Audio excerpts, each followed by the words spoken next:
3, 2, 1, go live. All right. But nah, man, 4 nights of not 4 nights. Well, knowing them, they'll probably do something for fucking 4 nights. But 2 nights of anything is asking, because we'll definitely talk about it for SummerSlam, but you can tell a lot of these matches could have been cut from here, and that entire show could have been one night. Oh, absolutely. I mean, bro, you talk about kind of like how somebody said WrestleMania Light. That's what this felt like. It's amazing how they mirrored exactly like WrestleMania, where it was like, this feels the exact, literally, like, what are y'all doing right now? So, like, yeah, I'm looking forward to that conversation because, bro, I have some thoughts, especially after trying to go back and you made both of them main events long as both of them. One, now they were great, but god dang, bro. weren't they both like almost 40 minutes? Yeah. And I'm like, but you made these other matches shouldn't have them. You know, reasons. Hey, reasons. Okay, let me see. Main event was 30 minutes for night 1. 30-30. Count the cash in. Okay. Night 2 was 37 minutes and 45 seconds. And most of that was just kick out after kick out after kick out after kick out after kick out. Oh, hey, that's gonna be fun to get into. Oh my god, you have no idea, brother. Oh, but before I forget, I finally got around to checking out an episode of that Unreal, and I laughed. What's happening, my guy? What's happening? I was like, huh. You know, you basically feeling what I felt the entire time. Yeah, I think you know where I'm going with the thoughts on that one. That's why I was show. But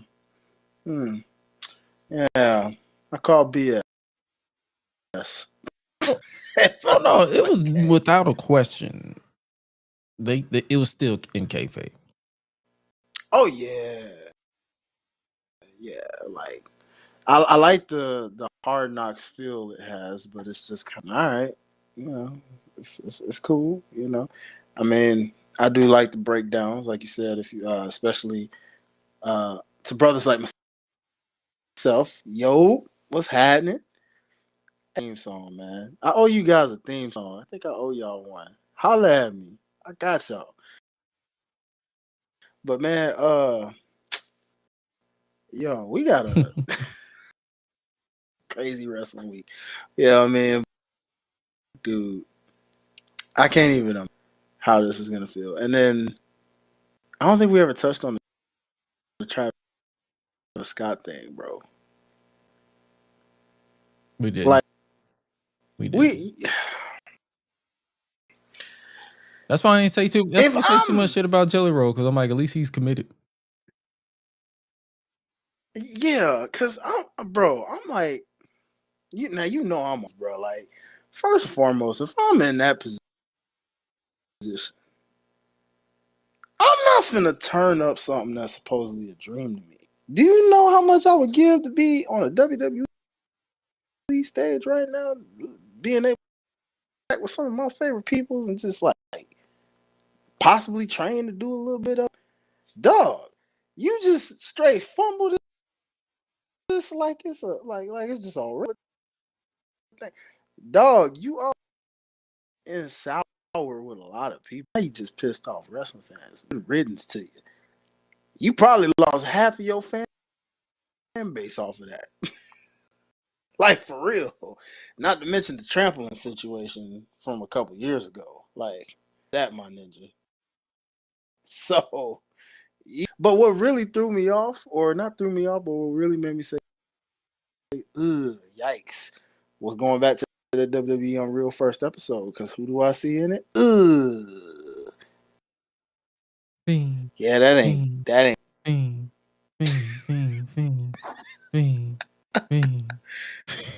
You can fiend your song out of this company, but I have a feeling that's what Triple H said. I feel that's what he said. Hey, feed your ass up out of here, boy. Or feed your ass out of here, buddy. You know how he sound like he sound like he needed a glass of water. And that's the same thing. It's like the way Triple H talk, the way he drinks so much water, he be sounding like he's parched every time. Notice that. What? We're going tonight's. Tonight we're gonna work on a few things, and we're gonna get the show. And yeah, we hear you. You wanted Brock, even though they were chatting Cross, but we're gonna make it seem like you were chatting. We want Brock. Well, you got him. No. Why you so? He sound like a dehydrated. How'd you go from sounding like this? He sound like a dehydrated Macho Man Randy Savage. That's crazy. Hey, but bruh, hey, it's amazing how well, man. I'm telling you. No. Old Vinnie Mac was. How'd you go from to the super animated? Yeah, and now you had one too many Marlboro Lights. I'm like, what the heck, bro? That man went from shout out to sound like a drive-by in Chicago. Something that's gonna have you tripping, bro. I did some research, and I realized WWE Summerslam don't like black women, do they? Hold on. Let me show you. Let me give me. Let me show you. Watch this. Hold on. Search here, brother. And you'll never guess. You'll never guess. I'm looking at these records of all black women. First and foremost, Jacqueline and Jazz ain't even on this list at all, which is enough to say they've never even been in a SummerSlam. So that was absurd enough. Let's go down the list here. Bianca, 2-2 at SummerSlam. Best record. That's going to say enough right there. She's got the best record. Okay. Going down some more. Let's see.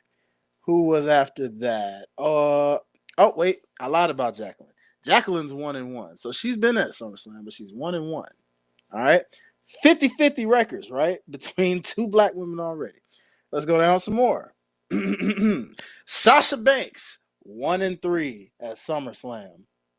Wow. Naomi just got her first win because she's 1-3 now at SummerSlam. Yeah. Meaning, and Jade Cargill, well, she's still young in the fray, but she's pretty much 0-1 at this point. So that makes her winless at SummerSlam. And then, let's see. Crystal Marshall, 0-1. I was like, Ember Moon, 0-1. See what I'm saying? Yeah. Oh, yeah. Hold on. Wait, we're not even done yet. Layla, I do believe Layla is a sister, I think.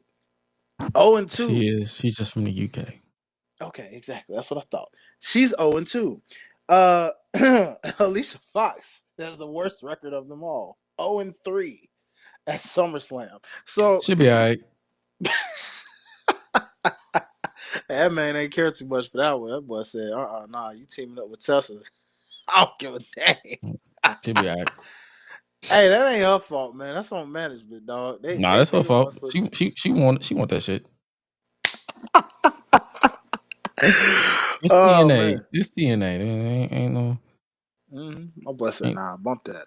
Bump Victoria. Nah, bump that. Nah. Keep her over there. Yeah, she stay right where she is. Right where she is.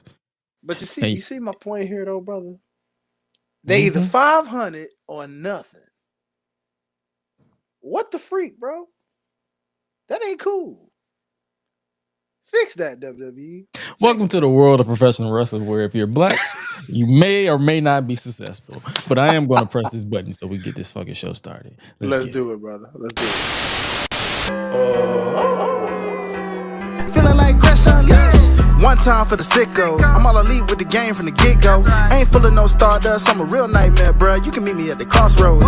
Business is booming, I feel like the hearse in the kid, and they tell me don't hurt anybody. I'm way too fly like Kevin, I could do this all night. Step back, it's a private party.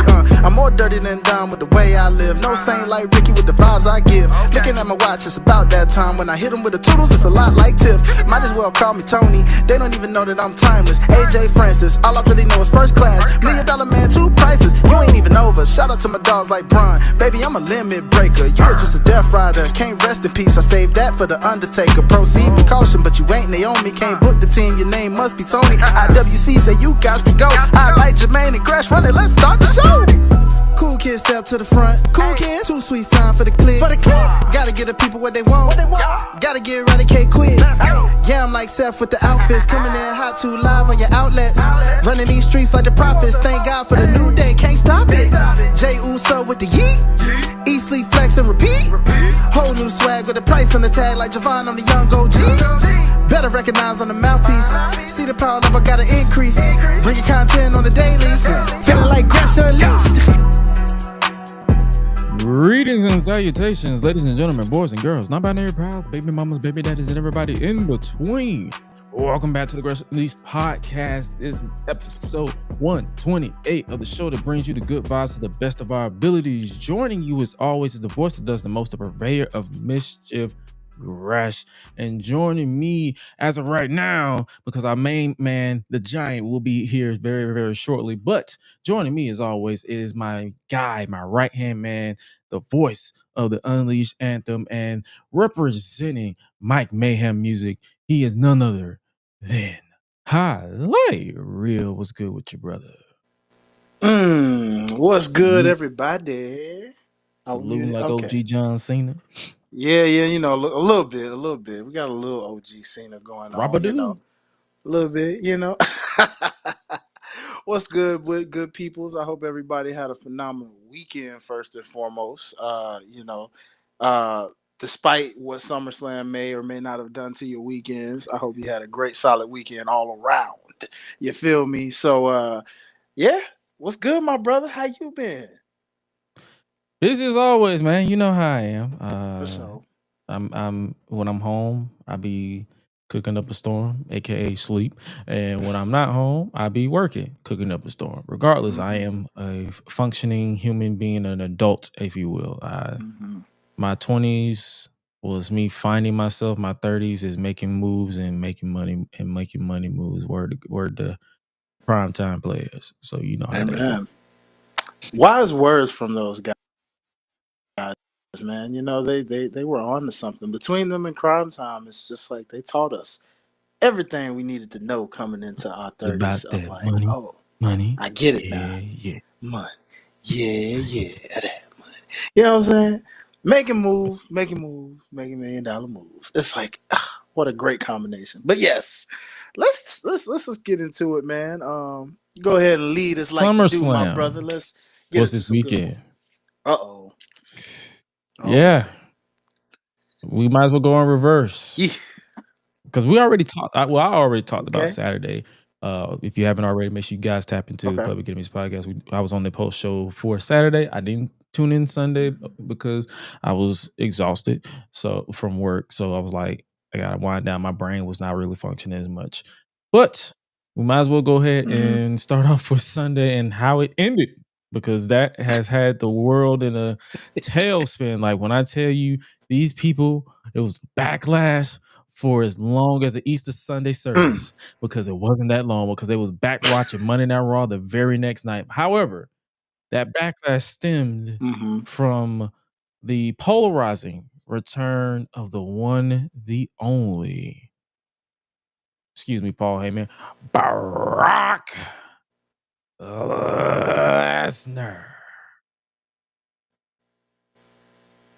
Looking like somebody's Viking baby mama. He's back. Yep. And when I tell you what was your initial reaction when you heard that guitar riff in the beginning? All right, so I ain't gonna hold you. I fell asleep during the main event. Now, hear me out, people. Before you judge me, it wasn't it wasn't because I He's thought the match washed. was boring. I just it was a I, I was first off, I was, kicking it with the girls or whatever, and I just, I was on the floor laying down, Oh, just you watching it. found a I was sweet spot, enjoying it. and it took over you. Yeah, it was just one of them sweet spots where I just didn't realize I fell asleep. And by the time I woke up, all of a sudden I'm hearing Brock Lesnar's music and I'm seeing this fool and I'm like, what the how you just You thought waking you, up, you thought it was in an didn't alternate realize you reality. sleep, but yeah, it's like one of the moments where you thinking like, am I dreaming or am I like and reality set in like, no, this is real. This fool is back. What the heck? Like I was tripping because I'm like, bro, is this real?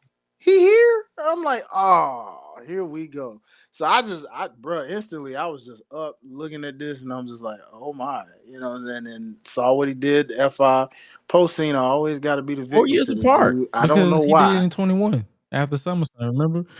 Yeah, exactly. Yes. And then he did it in 2012. So it's just like, why you always got to be on this man's bad side, bro? Y'all Yeah, just ops for yeah. life, it seems. It's just, it's like, okay, cool.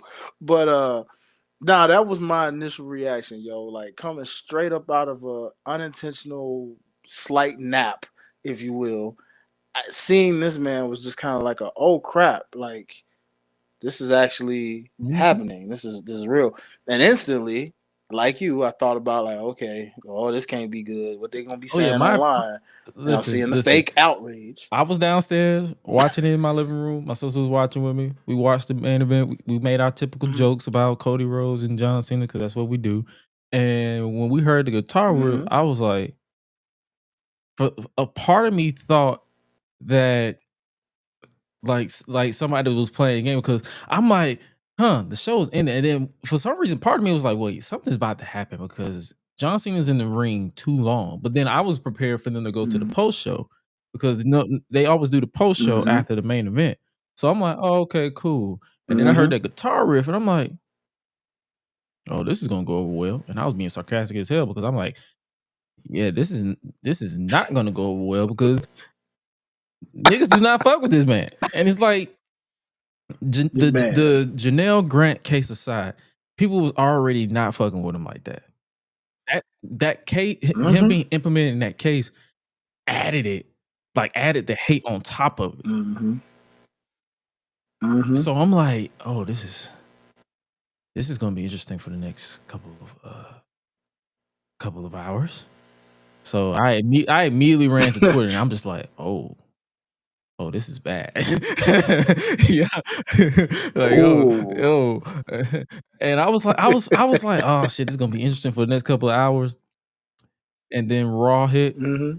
and everybody's back watching WWE. Because I ain't gonna tell you the reactions I saw online, like, I'm fuck this company, I'm done with WWE, I'm never gonna watch this again. Like anybody who supports Brock Lesnar, who supports this decision, can unfollow or block me now. And the same people, not even 24 hours later, live tweeting Raw. I'm like, y'all niggas do not know how to stand on fucking business to save your life. I knew y'all wasn't gonna do that shit. It's like clockwork. Bruh. It's like Bruh. clockwork every time. Y'all Yeah. had me feeling like the Joker. I'm like, maybe I'm insane. See, they ain't, bro, they ain't got the type of willpower we got. Like, if we say we not gonna do something, we mean that, John. My We stand nigga, on it. You know what I I saw mean? them Like, bring back Tessa Blanchard in bruh. TNA. I have not watched a single second of TNA since. I stand on business over here. Nigga. Oh, Nigga, they got Moose on NXT. I turned that shit the fuck off. Like, get the fuck out my face. Wait, so you ain't watched the banger with him and Moose? No. Over and Moose? No. Oh. Don't ask me what happened, because I couldn't tell you. No. Okay, Because I I stand respect on that one, business bro. I over here. respect If I that don't one. fuck with you, I don't fuck with you. It's the principality of the Nah, that's situation. real. That's real. No, that's real. That's real. You know, I've been on the separation of certain things, but that's only for Moose when it comes to that. I don't really pay attention to who he is Man. personally as a person. But when Bro, y'all the tell funny me, thing I'm like, is, oh, I see, don't give a I ain't fuck know who all he is that. as a person. He always bored me as a Mm-hmm. wrestler. So Oh, when people told me how he is as a person, I'm like, oh, okay, you just gave me more reason to not give a fuck. not to like him. Oh, nah, bro, yeah, because I thought him and Oba really went in, bro. Like it was pretty cool to see the and that dynamic, and you know. But that's personal I and feel that's you on fine. that. Like you know me. I'm not here to convince Yeah. anybody to dislike what I dislike. I'll be like, cool. Hmm. Handle I'm glad you enjoyed it. I'll take your word for it. And I moved right on. So You move on. to see that Facts, bro. backlash for Brock's return and then immediately turn around and watch the same company that y'all like, oh my God, they went full MAGA, this, that, and the third. I'm like, this is why I don't take y'all Hmm. serious. Yeah, bro. And look, I was listening. You know, I keep my ears to like some of the other people talking about it, and I've heard different thoughts, right? Because you check Twitter most times, and usually what I'll do is I'll listen to like the other content creators and just see what they say about the situation. Ironically enough, JD did the same thing you just did and called out these fake outrage people yet again because it's like you keep saying that, and then what turns around and happens? You Hmm. still watch. And it's like, well, say what you want to say and feel what you want to feel about that guy, but when he talks and he tells the truth, and that was true. That's exactly what y'all doing. So what's the point? But then it's like, okay, I heard another person on the other hand mention how like, oh well, you know, I don't know why people were so upset. I mean, you know, yeah, his name was on the stuff, but he never really legally got into anything or this and that. You know, he was trying to like play it safe. And this was a black Oh, I know person exactly doing who it, you're mind you, talking by about. the way, black content creator. So yeah, and I'm like, huh, well, I mean, I guess. So like I'm still just looking at it like, you know what?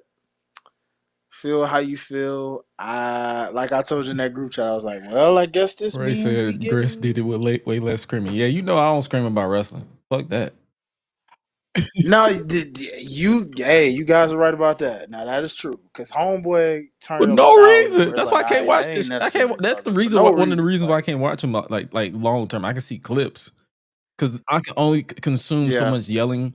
If I want to hear yelling nonstop, I'll yeah. join a Church of God in Christ church. No facts, bro. Hey. Like, Hey.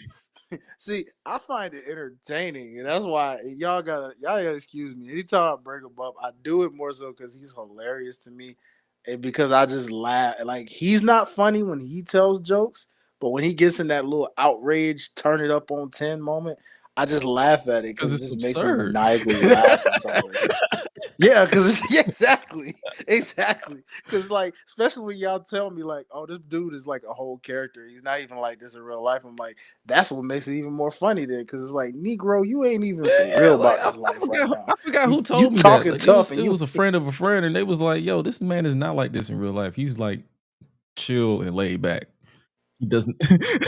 So I'm like, why are you put on? But I mean, I get it. Hey, negativity sells. Like, hey, go get hmm your bread. I'm not gonna go that route because I have my own life and peace to deal with. But hmm hey, man, that was funny. hmm But Brock coming back, how do yeah. you really feel about it? Like, just be as authentic as you like. Do you feel like he adds to this, or is it just like hey, just let's just get this shit over with? Because me personally, I'm not Hmm. clamoring for Brock long term. I'm about to say I I'm wasn't I'm clamoring in for that him at same all, boat. but yeah, long term, I'm not clamoring for him. You know what, bro? I have to agree with you. I'm in that same boat where I'm not just excited, but it's like I feel like from what I also was hearing, I think no contest or somebody said it, but it feels like John Cena might have had some say in this, like as far as he wanted to work with Brock one last time. Because when you think about it, the man's running out Yeah. of opponents. after a while. With these last few appearances, you do need some, because you can't get Edge. That's dead, right? Can't do one last run with that guy. You could run it back with a Seth Rollins if you want to. I don't know if they will, but you could try that. You could They can do try Roman, but he's part time. AJ Styles. Yeah, Roman, AJ. I wouldn't mind them, but I figured if they were going to do something like this, they would have did it for his last match. But I guess this makes sense to do it now and get it over with. Now, I hope this just doesn't mean that after they do this, we don't see him again, unless they decide to put him and Gunther against each other. Which is why this is so interesting in a bunch of different ways. Because, correct me if I'm wrong, back at WrestleMania, wasn't that supposed to be one of the matches? At Gunther and the Lesnar. WrestleMania that he got pulled, so I think 24. That was like one of the pitched idea. Like, hey, it was gonna be Gunther, because Brock was gonna enter the Royal Rumble. And was probably gonna be, and that was the same Rumble that Gunther was like, I think he went bell to bell. So it would, I feel like it would have been a situation to where Gunther would have probably eliminated Brock, and that would have set up their WrestleMania match. Yeah, I mean, if he's like back, bro, that's probably the only other match outside of like one last little run it back with Cena, right? I mean, I gotta agree. I mean, again, allegation. Y'all right, because this version of Brock, most times all you're gonna do is And that's the thing. He's been that way. German suplexes. Literally before the allegations came out, the only saving grace was because Brock was just being a goofy cowboy. And everybody was just like, I've gone on record, like on this show, I've literally praised Cowboy Brock. I'm like, yo, this is some of his best work characterized. He was hilarious, this, that, and the third. But I'm like, I feel like ever since the allegations came out, and it's like allegations aside or lack thereof, because he was implemented in, let's not even say allegations 100%. He was implemented in this lawsuit, and his name was dropped. Take that out of the equation. That only had so much shelf life to me personally. Brock was gonna have to eventually retire it. Eventually, like he was gonna have to fade into because I feel like that whole beast vibe, Braun Breaker took that over. Bronson Reed took that over, depending on how you feel about him. Like I feel like a lot of younger talent has taken that spot. Obafemi. So that's what I'm saying. The clamor, name recognition, implementation in the lawsuit aside, Brock was good for the time that he was in. A burst of fire, drop you on your neck when he was the next big thing, to the Beast Incarnate, to what he did to John Cena, the 16 suplexes at SummerSlam in 2014. Was it 14? Was it 14? You sure it was 14? After 2014, after defeating the Streak. Was 2014? So it was the same year. So they were building Brock up as his unstoppable force. That's what I'm saying. It was fun for the time, but I'm not clamoring for it long term. So if this is something that, because I think I read a report somewhere, I think it was on Twitter, where John Cena said he didn't ask for Brock. He was basically reiterating that situation where he doesn't ask for anything. They want him to do this, and he's like, "All right, let's do it." So so I wouldn't be surprised if that was a Triple H call.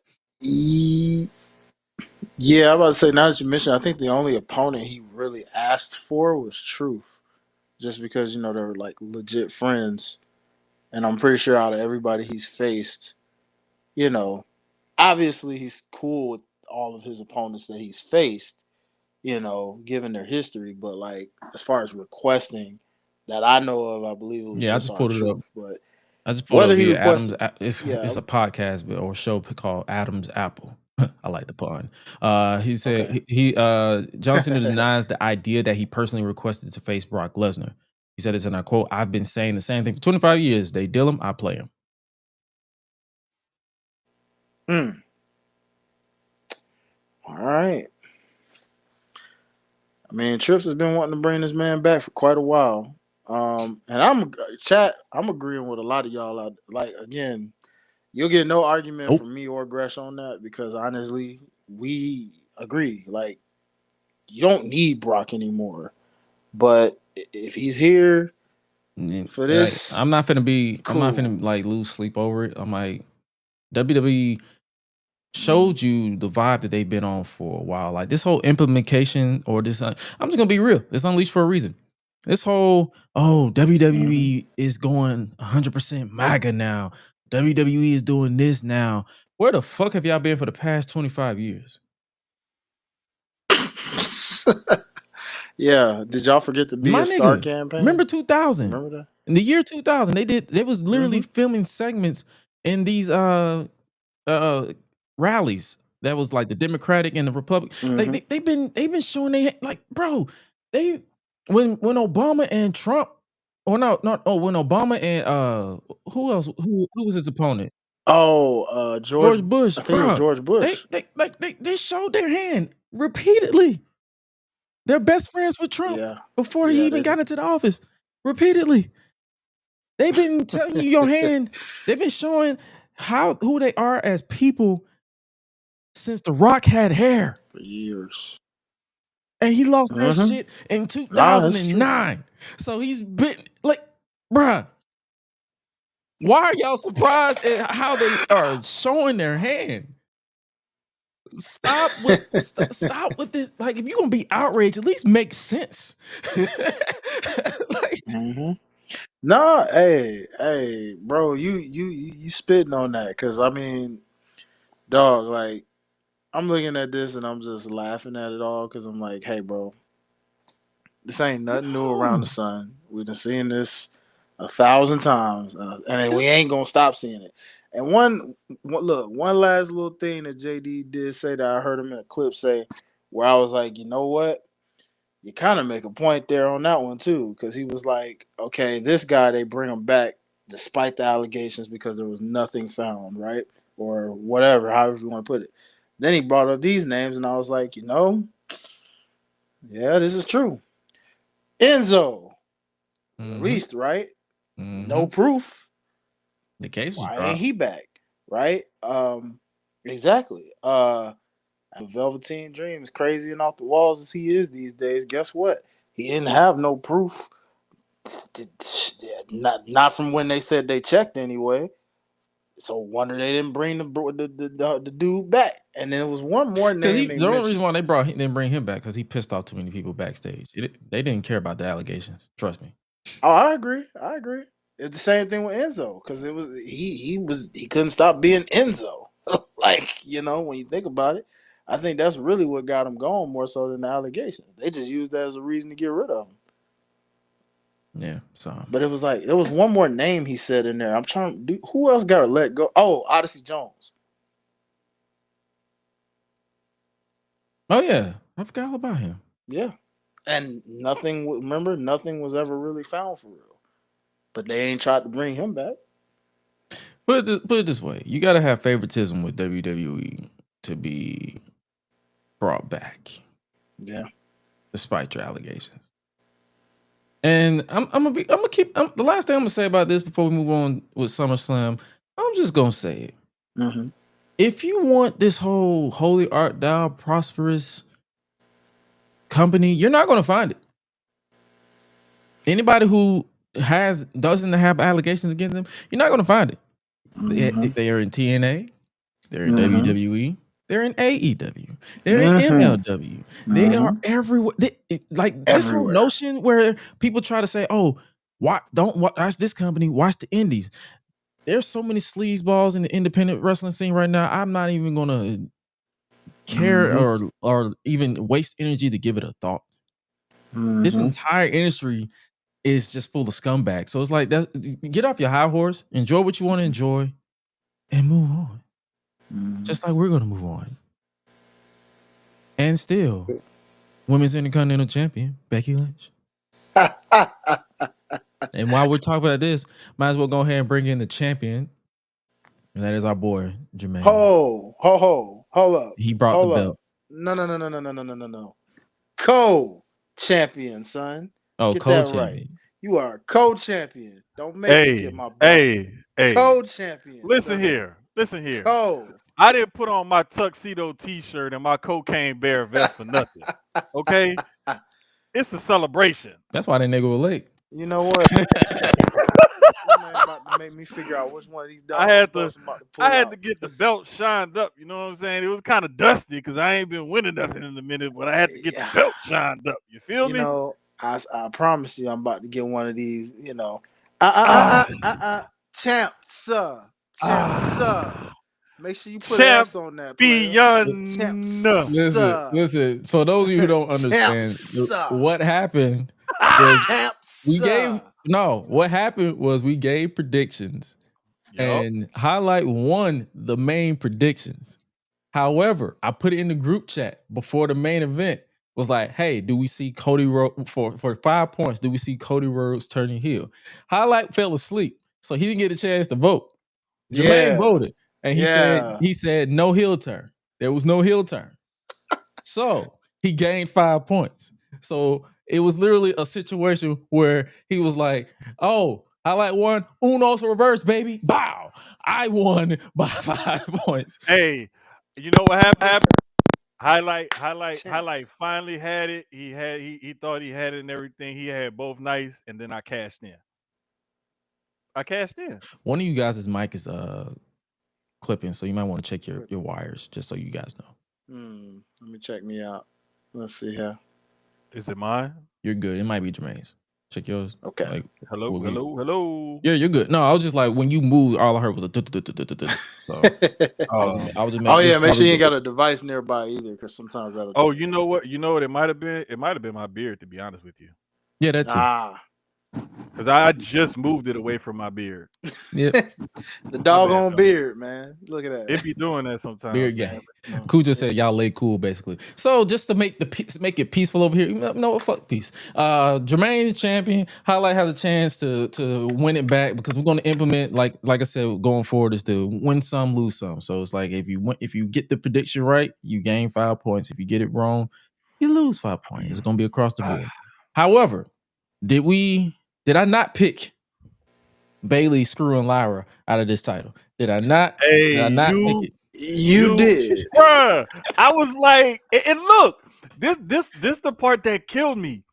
When Becky handed her the crowbar or whatever, it was like, do it. You know you want to, like, she was trying. I was like, oh fuck, Bailey about to turn. I said, you know what? I wouldn't mind a Bailey heel turn right now. I really wouldn't.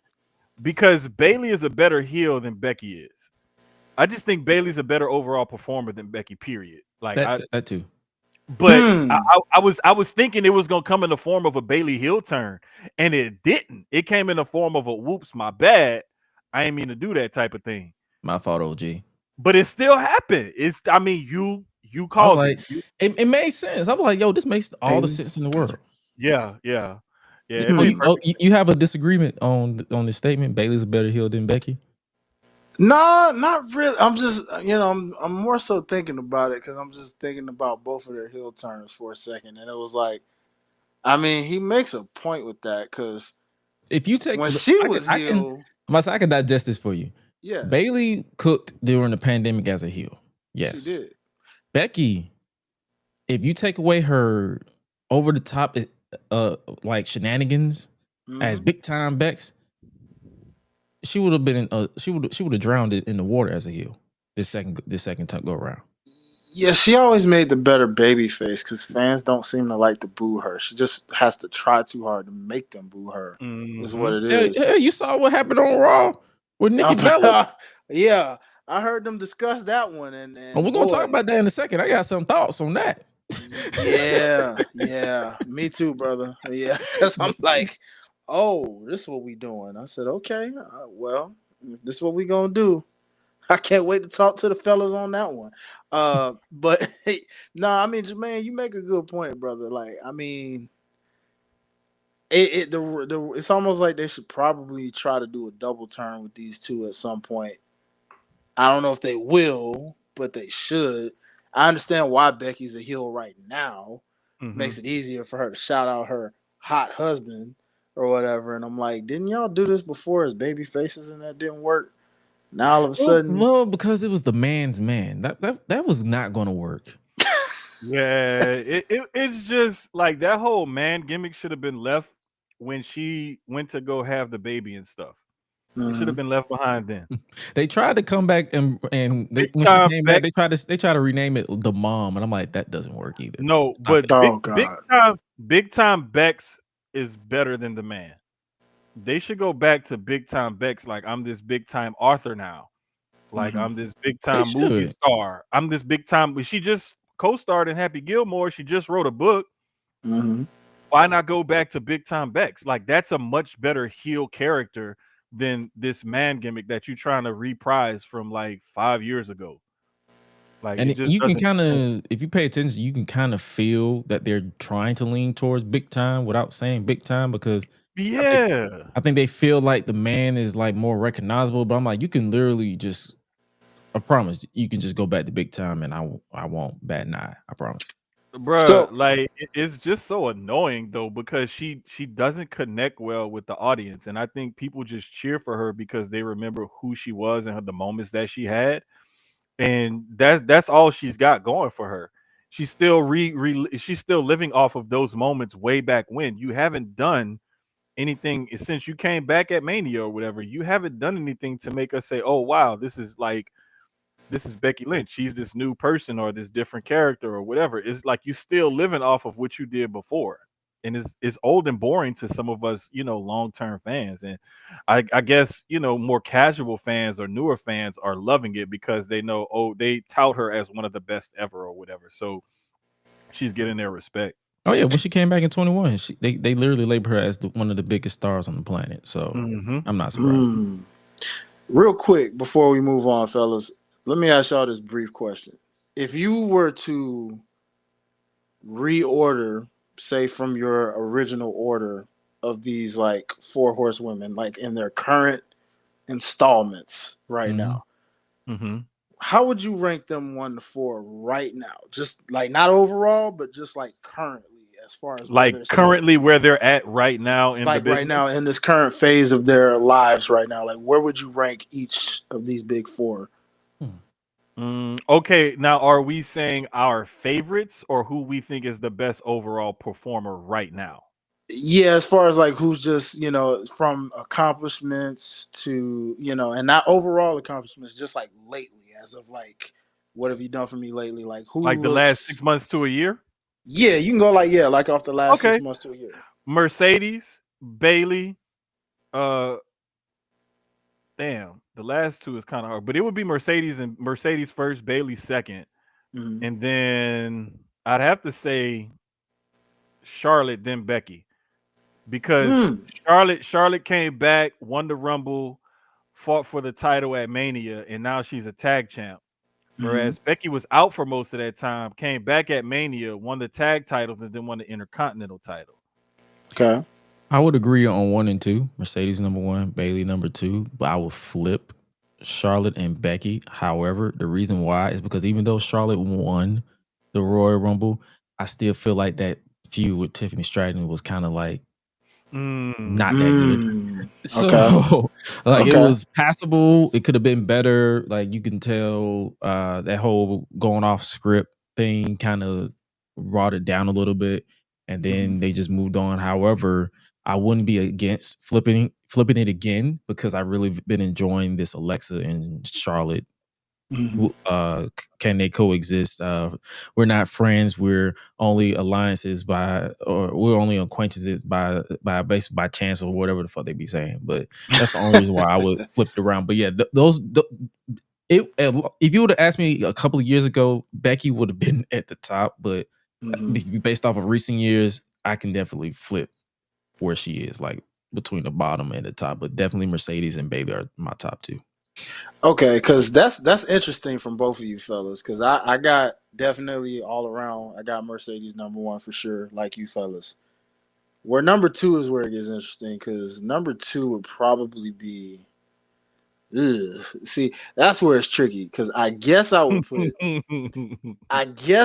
put Becky number 2 because she has kind of elevated this IC title since she won it in a way. To a degree, right? And then I would put Charlotte behind her, even though, like you said, Gresh, it does kind of hurt with that Tiffany feud. That did kind of hurt her a bit. But like the Alexa thing is really working in a way where it gave her something she's now have, like an actual character beyond just being the queen and this and that all the time. Like she actually has like a depth. As I overheard some people mention, like, it's like Ashley merged with Charlotte, and like you're actually seeing a combination of the two now, in a sense. You mean they gave Charlotte character development? Yeah, Who would have thought? Go for who would have? All right, and the reason I got Bailey probably last is just because I mean, even though she's put on some bangers for sure as in her wrestling bag, accomplishment wise, I mean, you just saw the girl looking pitiful because, bruh, she wasn't on Mania, she wasn't on SummerSlam. Like, bruh, WWE showing her no love right now. Like, when last time she won a title of any kind? It's been a little minute, man. Last year? Women's title. Well, yeah, WrestleMania, right? Yeah. Yeah. When she won the Rumble? That was the last. No, that was 40. What was it Was it not last year? Was 40 not last year? 40 was last year. This year, right? Yeah, 41 was this year. Okay. So yeah, last year. Okay, I'm tripping. Yeah, so I'm about to say my sense of time is horrible, so I would have believed you. I'm like, all right, I believe you. No, you good, bro. You good? Because I had to make sure myself. I was like, wait, no, we ain't hit 42 yet. So I'm like, wait a minute, hold up, wait. Yeah, what are we doing? Like, but you see what I mean? That feels like so long ago, though. That's why it's like my sense of time has been horrible since 2020. So I would definitely nodded and agreed. Like, yeah, makes sense. But no, man, y'all did good, man. I just wanted to ask that before we moved on. So go ahead and take it, Gresh. So what do we see? What's next for the men's mid card titles, like Solo Sikoa, Dominic Mysterio? Man, I can see Solo trying to basically hold on to that title using his MFTs and stuff. Mm-hmm. But there's going to be somebody that's going to be part of a clique or have a group of friends or something that's going to figure it out. Whether it's Jacob and Big Jim and whoever else they get with them, or it's another challenger or something like that. Eventually, somebody is going to take that title off of Solo, and they're going to find a way to neutralize the MFTs. It's just a matter of who and when. Hey, brother, would you say that possible clique might be a mafia, maybe? Look at this guy. Could this guy. Don? Look at this guy. I mean, honestly, I'm just saying, honestly, you know who I would really like to see in that position, who did that title a little bit of justice when he did hold it? Who's that? L.A. Knight. Yeah. As far as the IC title,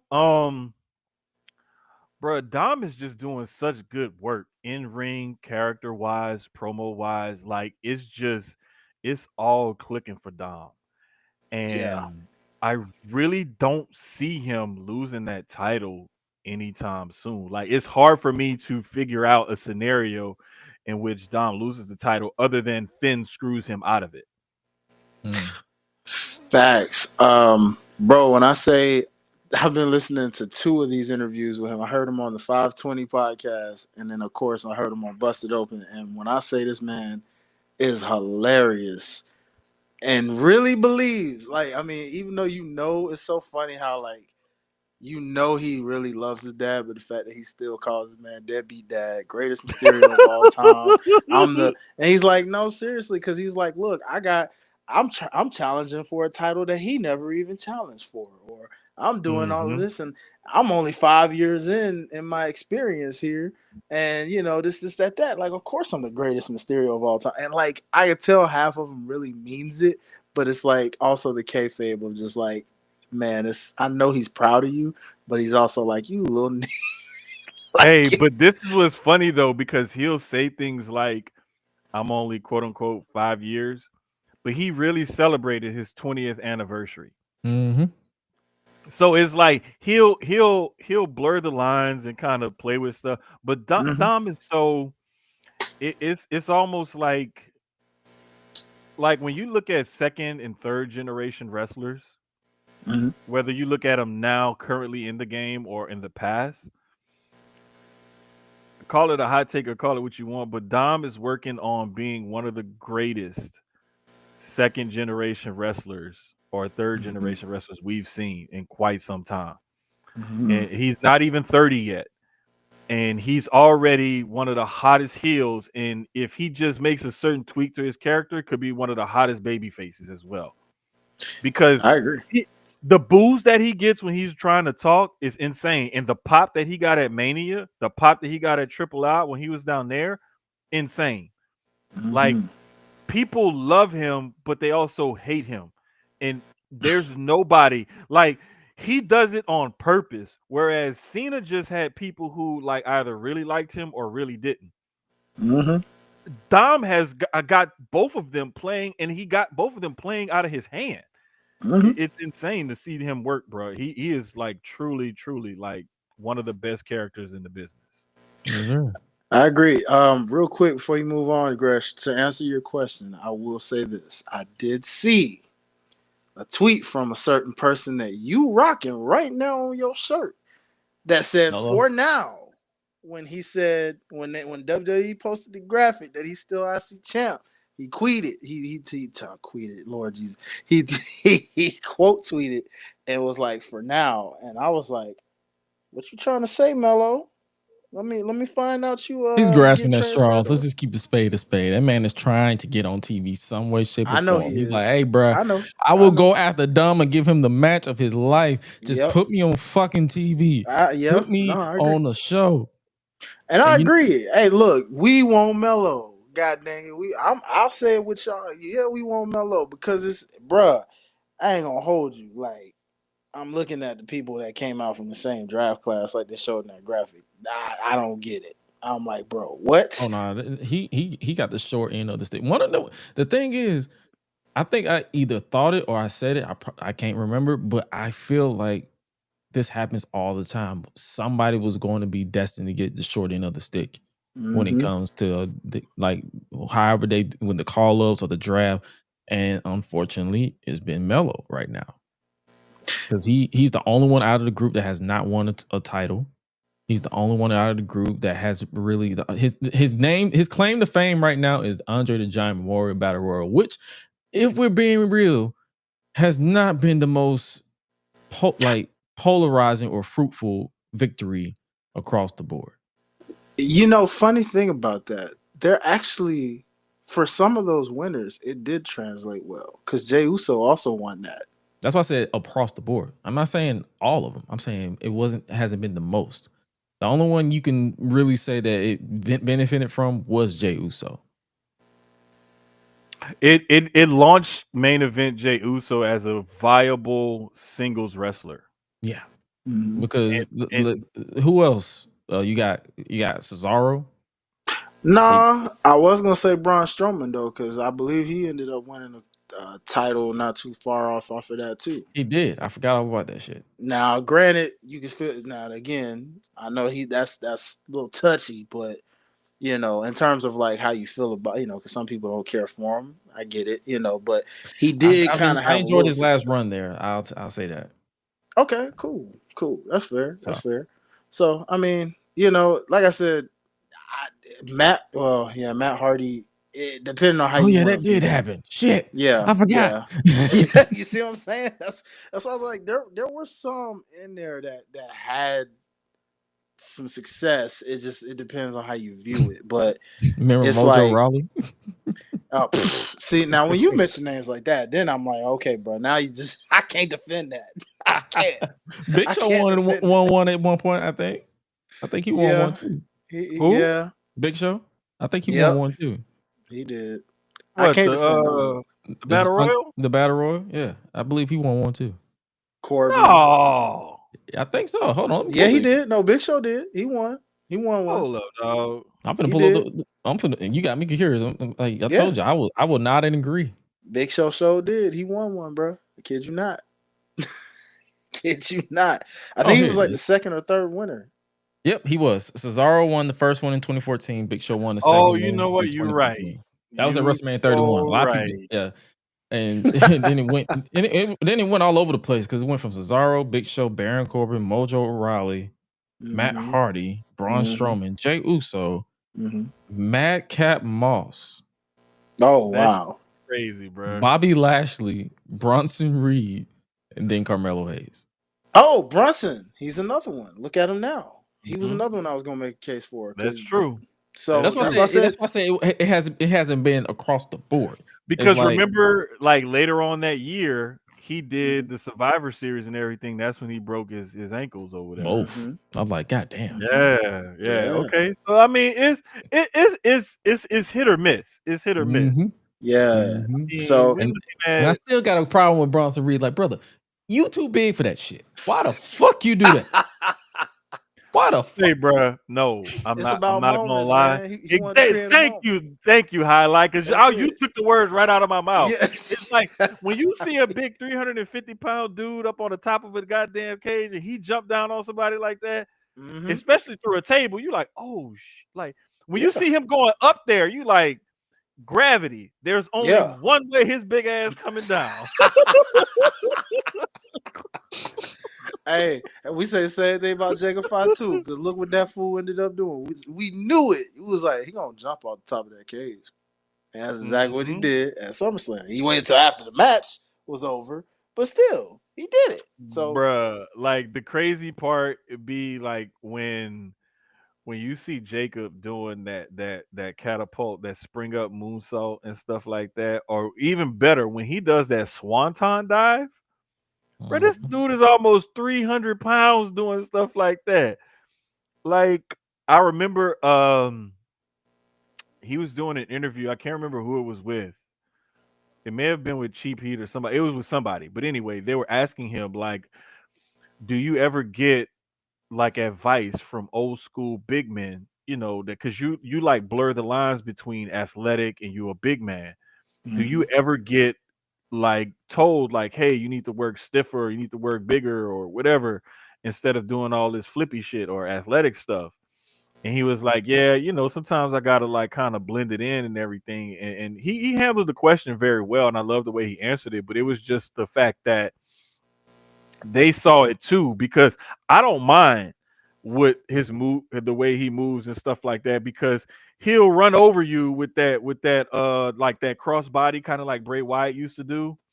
Or sometimes I've seen him use the pounce, or he'll hit you with some power moves like that the family move, the cheek attack in the corner or whatever you want to call it. Like ass to face. Yeah, he hits you with some high impact, like big man stuff, but at the same time, he's athletic enough to where he can do that. And people forget, like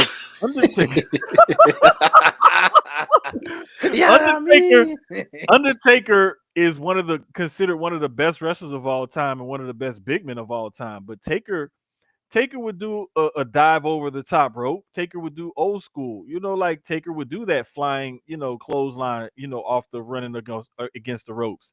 So like we can't discount and take away from the fact that sometimes big men are athletic. Sometimes they're athletic, and it's cool as hell to see them do stuff like that. So, oh yeah, no, I ain't mean to put you in a tangent. I was basically saying, Bronson, the end result, you fucked up your ankles. It is true. Oh man, it is true. But like he don't normally do stuff like that. So to see him do something like it was really a spectacle. Oh yeah, no, like, trust me, I popped for it. I was like, you know, goddamn. And then the fact that he took all of it, like his ankles were shattered, his face was fucked up because he literally face planted through the table. The whole thing was crazy. Before we definitely briefly talked about the main event. The main event for Sunday, and we talked about both main events. Like Gunther and CM Punk was basically a technical masterclass, in my opinion. Like if you want that old school rugged look, Punk and Gunther is for you. John Cena versus Cody Rhodes was the polar opposite. They just they literally they just like, hey, bro, let's just go out here and beat the hell out of each other for about 20, 30 minutes. 35 minutes Bruh, to be exact. the thing was when I knew what type of match this was gonna be after their promo on SmackDown. Mm-hmm. And I was like, okay, if Cena comes out and he does his entrance for real and he keeps this up, this about to be a banger. Oh yeah. Word to Sheamus. This about to be a banger. And he kept it up during SmackDown. I was like, okay, we got a shot. And then when I saw the colors and everything and him talking to Stu and the smile and I was like, oh shit. Yeah. We about to get I was like, I am locked in focus. Like, bruh, I put it to you like this. This was probably Cena's best match.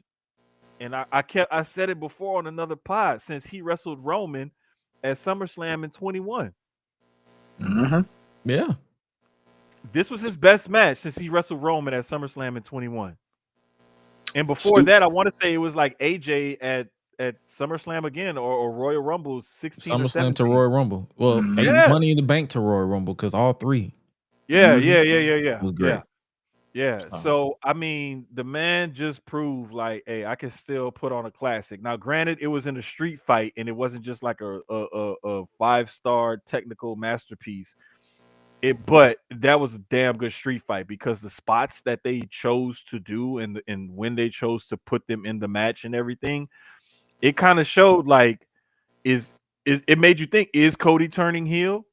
Is Cena reverting back to like his heel ways? Is he just stringing us along? And it was just a really good match. And the psychology of it though, Cena stayed face because even when he suplexed Cody against the barricade that time, he came up or whatever, he was setting that spot, he was smiling the whole time. He stayed in happy John Cena character like the whole time. So it was a dope ass match, man. It was really good. He did some nice callbacks to my favorite Last Man Standing match, and that's him and Umaga from 2007. Yeah. Shout out to this SummerSlam as a whole, low key. It had a lot of callbacks that was pretty cool. I really enjoyed like the tributes that we got from a lot of different things through some of these SummerSlam matches. Like, like going back to Dom for a second with like how him, AJ kind of had that tribute to like Eddie Guerrero, Rey Mysterio with their, like with little subtle Easter eggs. I don't want to talk about the I don't want to talk about the AJ Styles entrance. He even wore the mask. Tom even wore a mask. Yeah. Hey, you don't want to talk about it, Greg. That shit was so unseasoned. God damn it, that was, bro. He fed me like I went to Olive Garden. Like, get this shit out of my damn face. Like, hey man, I feel you. He didn't shimmy. He didn't like, his shimmy was so goddamn still. He inadvertently started dry humping. That's how bad his shimmy was. He was supposed to shimmy. That man started thrusting. I'm like, what are we doing? Hey, bro, listen. I feel that. You gotta let Uncle Allen have it. You know what I'm saying? Yeah. He can have it, but I'm gonna give my opinion too. I'm like, you can have it, but you're gonna have this last one too, goddamn it, because that shit was ass. No. Fresh said, look, you can have it all right, but I'm about to let you have it. Exactly. Move your hand, goddamn it.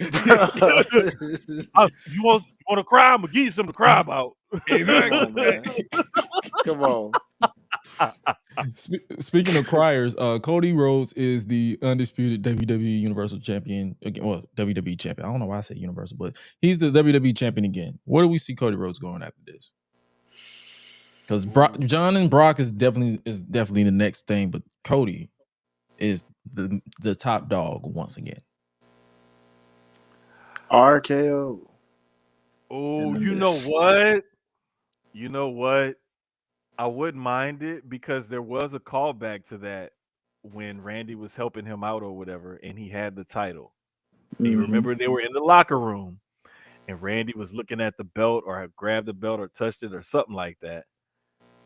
Like so there's that. I'm trying to think of what else they could, possibly have against him, like put against him or something like that, especially on SmackDown. Hmm. Like who's a hot enough heel to like give him a good feud or a good match at another pay-per-view or whatever.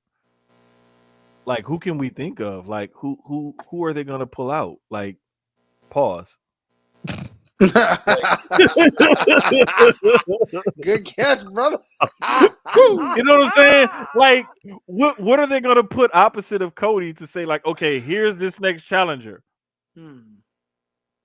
You know what I'm saying? Like we don't really know or have that person. Like on Raw, you could probably say you could look at Rusev, with the stuff that he's doing with Sheamus right now, if they were ever to split them up.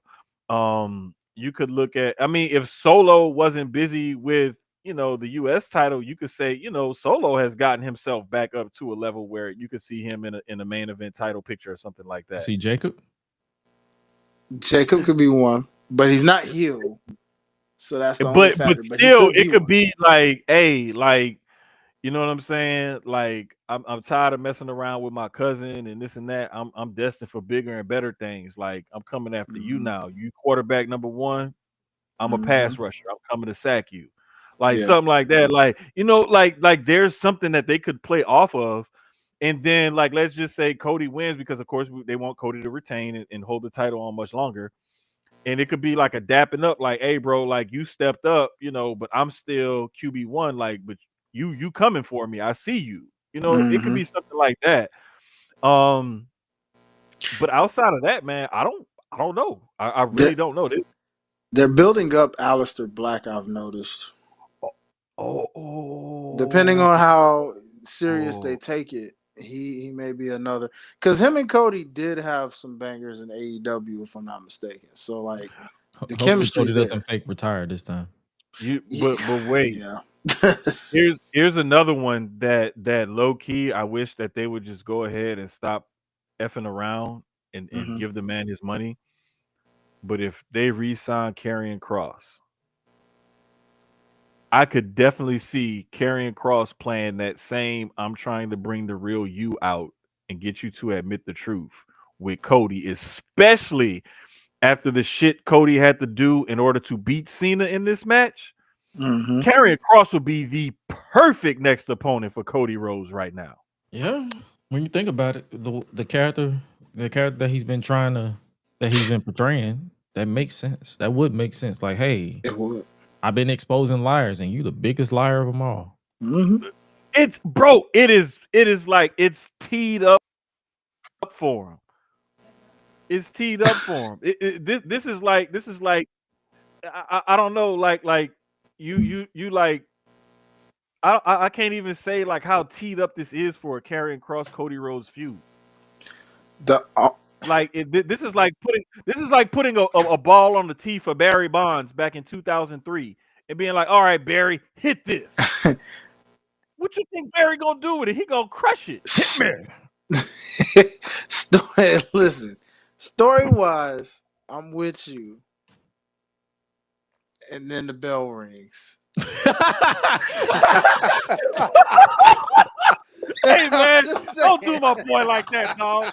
Come on, man. I'm Come on, sorry. I man. Don't can't, do my bro. boy like I that, bro. can't. I had to Don't do let my you. boy like that, I had man. to let you. Don't He don't do said, my But "Hey, you, boy he like said, that, hey, bro. nigga, I'm Come gonna on, let you bro. finish, God but damn, this man. he's bell like, I'm gonna rings and let that you nigga is finish. ass." Because I believe it. Like the story is intriguing for sure. Like all of what you said, yes, I'm with it. And then the bell rings. And you know we not gonna care. Because then we just gonna be like, we gonna be so bro, I'm sorry, because like they said, bro, I heard some folks talking about it's like, bro, Sammy's one of the best in the world when it comes to wrestling, bro. And if you couldn't get a classic out of all this outcry, you had a chance at SummerSlam to steal the show. I don't even care if they only gave you 7 minutes. You could have made that the best 7 or 8 minutes ever. And you didn't. Look at you.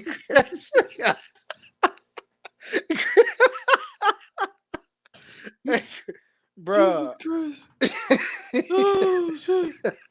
That's some Hey, shit I man. would have said. God damn. Hey, man, you know you've been growing on me, dog. You already know you've been rubbing off on me, man. It's the influence. It's just go, Oh bruh, man. bruh. So look, I I do have one more name to throw into the hat. Somebody we did not mention at all, ladies and gentlemen, and that is the man that should have been here from the start, who was brought to SmackDown to begin with. They've just had him on side quest the entire time, and that's Drew McIntyre. Oh, Just saying now. bro, We ain't yet to bro, see that kind of feud yet. Ain't So they former tag team partners that, too? they are, they are. So that bruh, you have that history, you have that story. It just makes total sense. that man, highlight that was a damn good pull, my guy.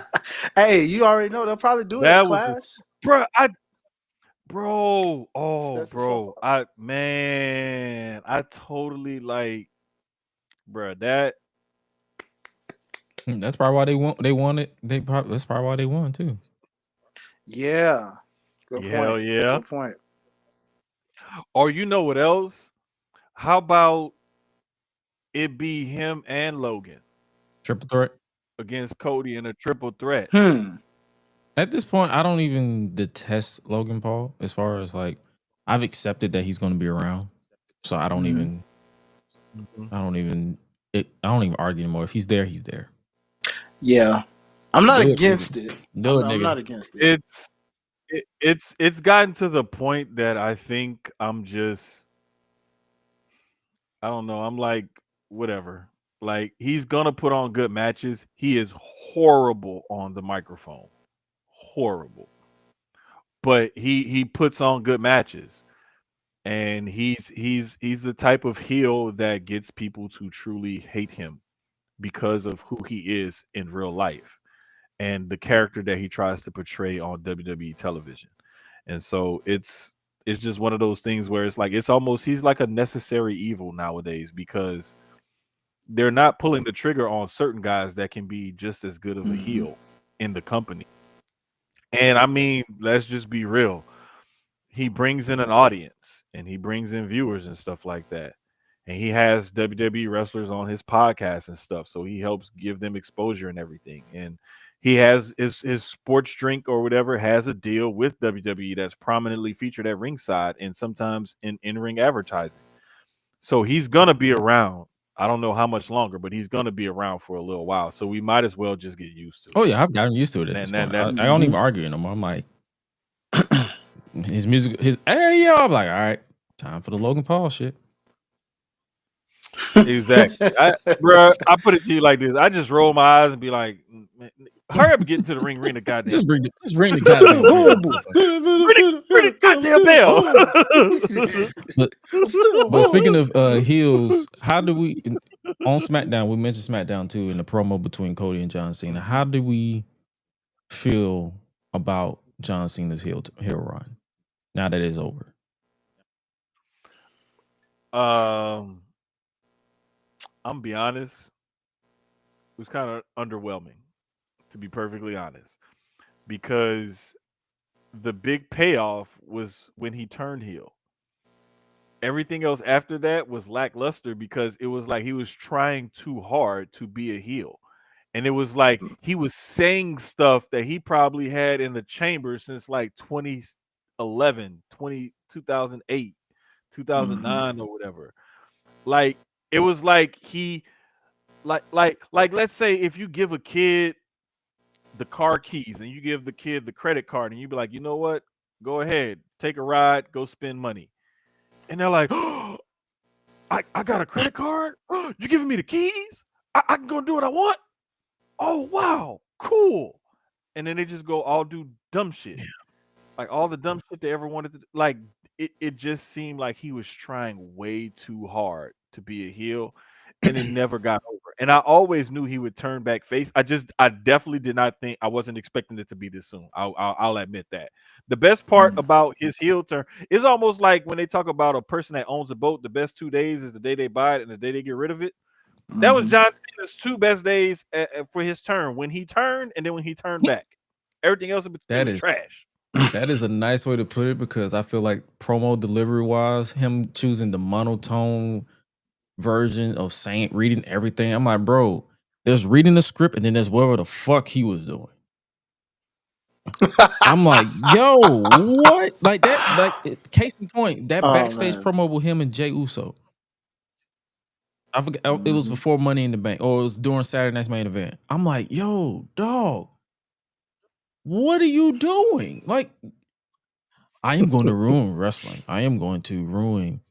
Matter of fact, you beat me. It's about time that that you lose too. I love you. You love me. We are a big happy family. Like, nigga, you suck. Stop. Bruh, you know what? His remember Big Dog Roman when they would make Roman say certain shit in promos and we got the succotash. His entire run That was was suffering heel succotash. I was suffering succotash. Shit.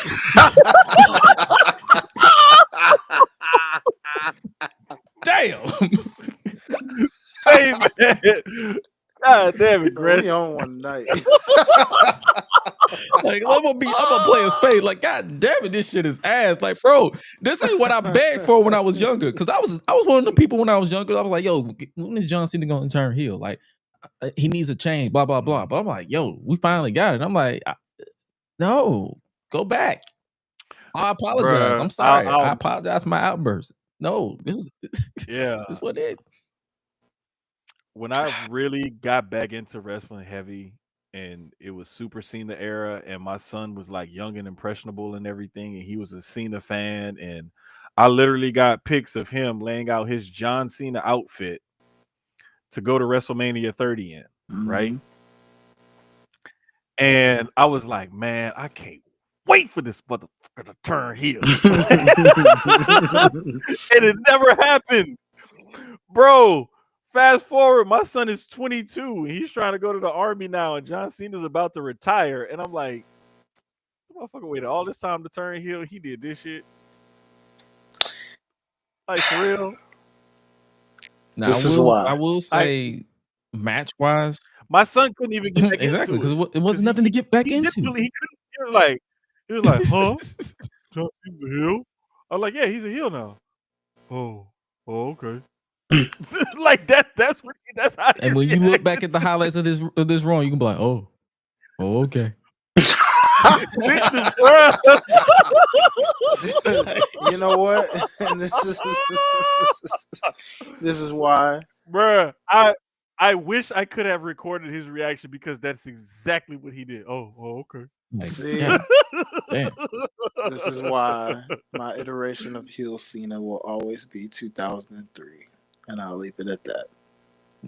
Word, motherfucking life. That's it. It's the only heel Cena I know. That's it. That's the only heel Cena. Chain gang, chain gang, baby. You gotta be chain gang. If you wasn't down with chain gang Cena, come on, man. You too young to talk to me. That's it. Go talk to somebody else about New Dead Man Inc. And we about to make it famous. Taking over Earth and still kicking in your anus. I'm like, ha. Wordplay. Word. Exactly. Hey, still the only platinum selling rapper / wrestler. I keep forgetting that man platinum, and then I play it. I'm like, yeah, this makes sense.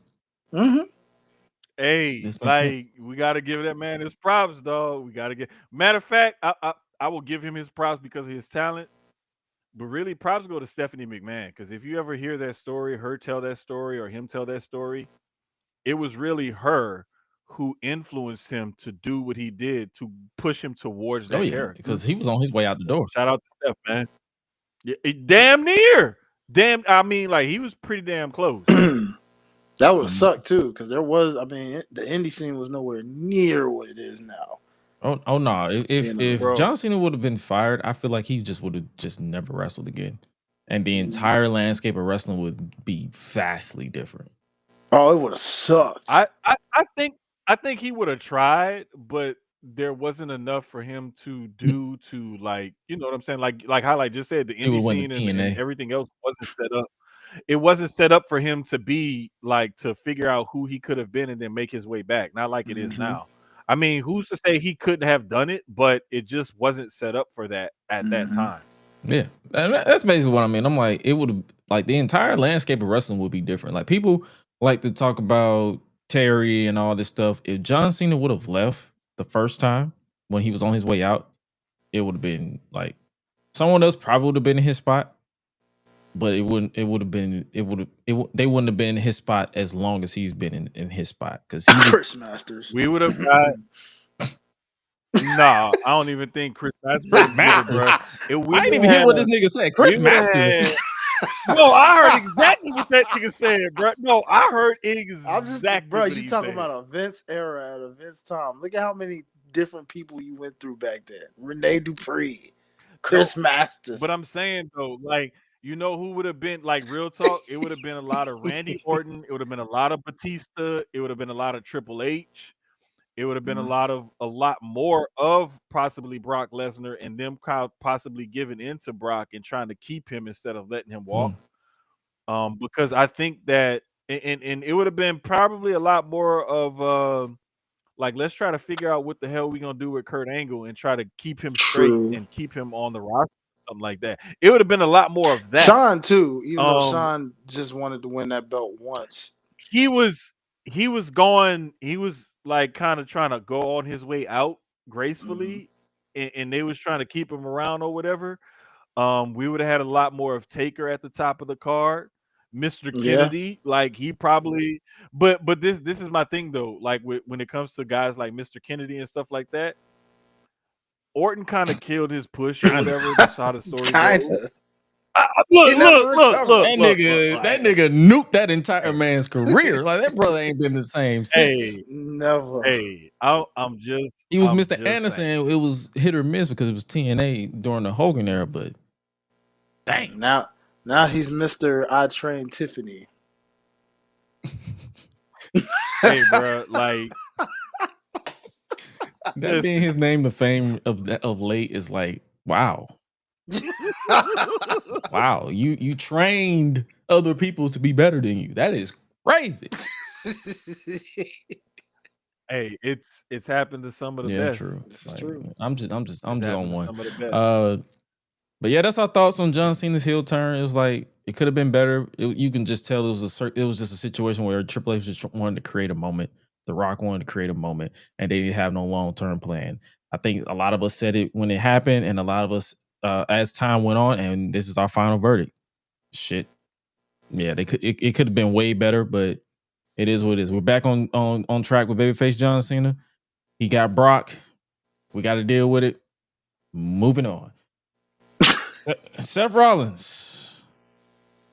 They're now known as the Vision. What? Yeah. Yeah. It's the truth. He called the group the Vision on Raw. Okay. That's what I said. Exactly like that. All right. Well, all right then. And like you didn't have to give it a name. Like, why do they always have to give stables a damn merchandise? Name? Like, why couldn't they?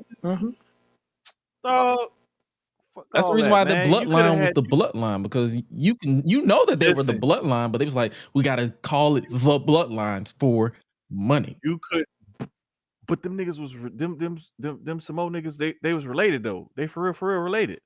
These niggas ain't related. Like they could have just recreated the classic Death Row source cover with Heyman, Seth, Bronson, and Braun. And they could have just, been Dangerous Alliance. It was right there. They really could have just gave it the Dangerous Alliance because it's like it's a callback to Paul. Exactly. It was right there. Oh, you know what I really would have liked? They should have called that shit the Shield 2.0. Oh. And really get some shit started with him and Roman. Like, if we gonna go there, let's fucking go there. My brother. Evolution, you know who's going there with Roman? Call it Evolution. You know who going there with Roman? Big Bronson Reed. The nigga jacked him twice. Hey, bro, how your chain get stolen twice?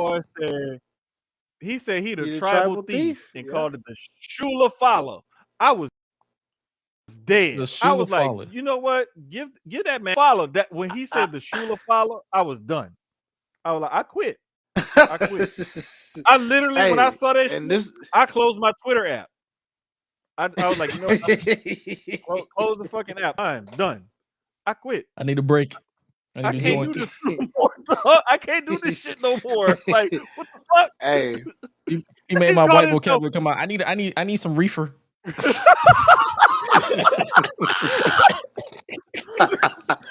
Oh shit. hey, Got me bro. choking, dog. Hey, bro, that This oh man. shit. I'm Oh choking. I boy. ain't even Hey, choking. I'm just sitting here laughing, talking with y'all asses. God damn it, Gresh. Stop it. bro. I'm Yeah. telling you. They Woo! need to do. Yeah. Yeah. He need to do that to every wrestler at this point. Hold Just up. steal Let me all take their my shoes. title and fan myself. I just need to cool Yo, off a Russell little Reed bit. does need a See, shiesty. Like him and Jacob Fatu need to have a battle of the shiesties. yeah. True that. Ah, there we go. I feel a lot better now. What's the Aussie way to say yada? I mean, I need somebody from the West Coast to tell me that. Man, let me hold up. Let me text Marty ass because Marty from Like, what's the Aussie way of saying yada? I mean, because I want to. Wait, bro. There's a clip I want to say of Rhea Ripley saying it at one point. Oh, I know she fucked that shit up. But listen, if you listen to Wade Barrett say it, it's similar because you know that Aussie and that English accent is kind of similar. It's just one.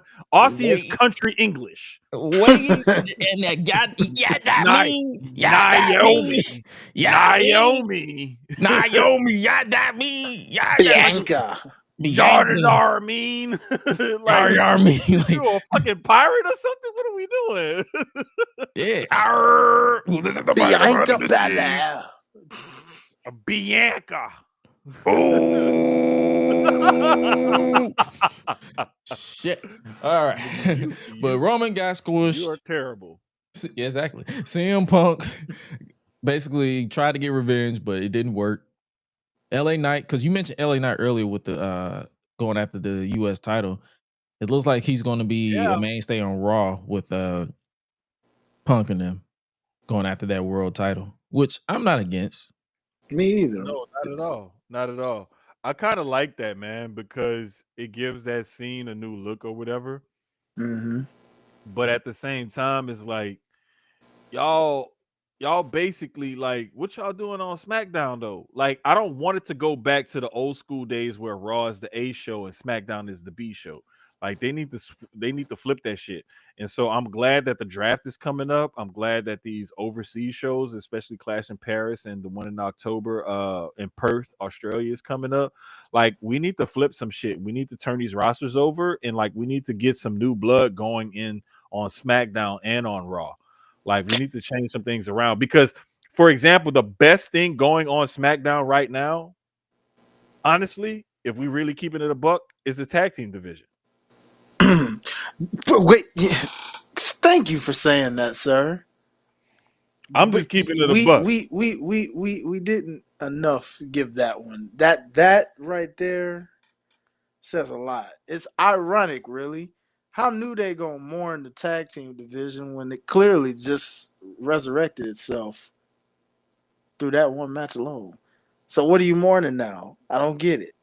Just I'm go not even gonna say SmackDown. through that one match. Like if you look at the match that they had at the SmackDown after Mania, Yeah. that TLC match, and then everything they did between the lead up to that match, and then to this match, that tag team scene has been hotter than fish grease.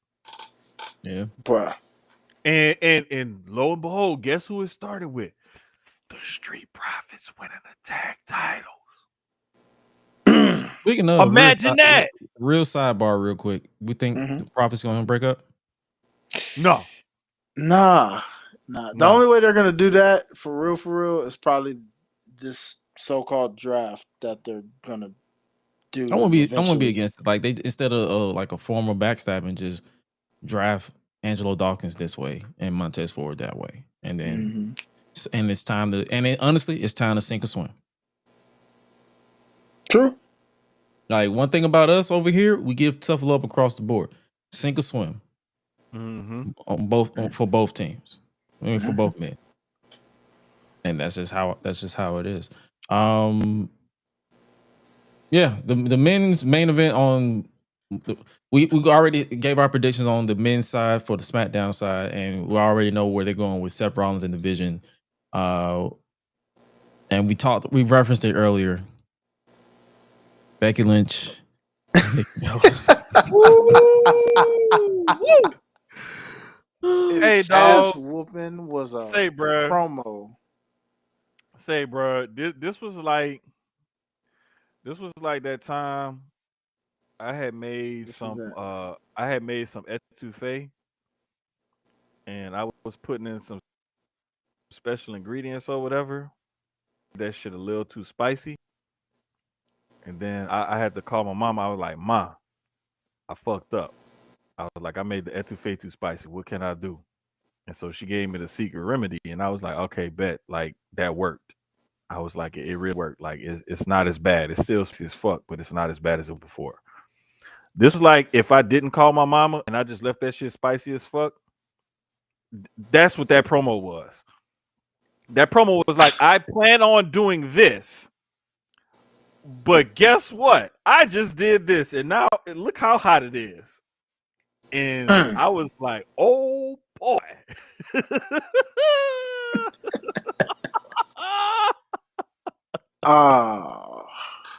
Listen, Yeah. I would normally be against the references of outside relations and failures there because we was just talking about Tiffany Stratton going off script with Charlotte Flair. However, Nikki Bella walked her ass right into that. She mentioned Happy Gilmore too. Her lines were cut in the final movie. I saw Becky more than I saw Nikki. I watched the movie twice. Once sober, once under the influence. I hated the first time sober, and I enjoyed it. I enjoyed it a little bit more when I was not all there. But I digress. Nikki was in that movie? Exactly. Exactly. Wait, what? Exactly. She was supposed to be in the movie, but her shit got cut. Oh, ow! She was in the trailer. She was in the trailer, but her shit got cut in the final cut. Bro, what? To me too, I bro. didn't even know this. Yeah. I just heard about MJF and Becky Lynch. I didn't even know Nikki Bella was in that shit. She had a few scenes in there. Like that's the reason why Becky was like, she was like, well, I'm actually a star in Happy Gilmore too, unlike you. And I'm like, side character, but I digress. Nonetheless, you know how big time like the overhype herself. No, I know. And then Nikki mentioned, you're just a liar, just like your husband. I'm like, oh, why the fuck you do that? Oh boy! As soon as I saw that, as soon as she mentioned Seth, I was like, why the fuck you do that, bruh? Wait, it was this motion right here when she did that, and Becky did like this. She put her head down and like nodded her head and walked around, and then she came back and she looked at her and locked eyes with her. I was like, "Oh shit, you done fucked up." it's like when. What's that mean? You know, you done fucked up, nigga. Bruh, that's what it is, bruh. Like Becky was like, "Oh boy," and what's that movie? The woman movie where he look and he go, "You raggedy bitch." Oh dude. That was Becky. Raggedy Becky bitch. Was like, "Oh, you went there?" Becky was like, "You raggedy bitch." She was like, except she actually won when she called her a raggedy bitch. Basically. Yeah. She was like, she basically said this in our quote because I'm not finna say it as I said it. She said this: you mentioned me and my hot husband. Me and my hot husband is the greatest wrestling couple of all time. Which at one point would have been you and your wait. Ooh. You can't see him anymore. Oh, the way that crowd reacted. Bruh. Like you knew it was over. It was a dude like he wasn't front row. He was like maybe second or third row. That Oh, had in on the like suit? a suit jacket. Yeah, you know who I'm talking Oh, about. he stood up just like this. Boy went, and I'm Hey, like, yeah, hey, that was the face I made. shout out to Ellis, because Ellis is the one who made that face when Taker finally lost at Mania 30, I and they remember Mhm. him. got him ringside. That reminded me of Ellis's face at WrestleMania 30. I was like, and Mm. it's like, even though Nikki didn't get the last word, she tried to come back to like really back in to challenge for the title. But I'm like, Nope. okay, I hear you. However, what? Mhm. I'm still stuck on this because it's Mhm. like you could, if you look at her face, she was just like, you could tell she either she wanted to laugh or cry. I don't know, but her face, you could see the face of defeat. Oh She was yeah. defeated. She was defeated. And I'm like, But Say, bro, when Nikki turned around, she was like, God damn, that bitch got me. She no, hey, got me. it's funny. I heard Bully talk about it, and he said how like a wrestler lost on a promo battle when they start looking at the crowd because they know like, God dang, I got like I can't say nothing like It they look wasn't they. it.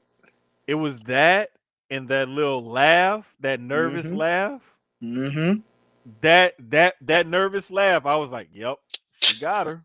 Barrel, bow, you gone. That's Yep. it. It's just like, but in fairness, let's just keep it a buck, people. Why did you set that woman up to begin with she was anyway? set the fuck up. What Bella has ever been good on the mic?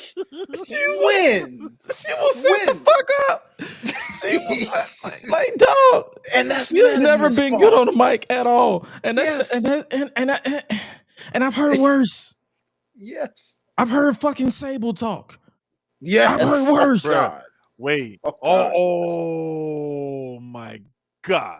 But the worst part about it was though to me was that you made Becky look like a Mike Savant. And to make Becky Yeah. look like a Mike Savant, you gotta be really fucking bad. Yeah. Legit. Cause Legit. I'm not trying to knock Becky. Like Becky, she has her moments on the mic. Mm-hmm. But that was, bro, that was like old school, like Gary Payton to Shawn Kemp. That was like Shaq to Kobe against the Trailblazers. Mm-hmm. Like, you know, That that was that was like Kobe when dunking on Dwight Howard.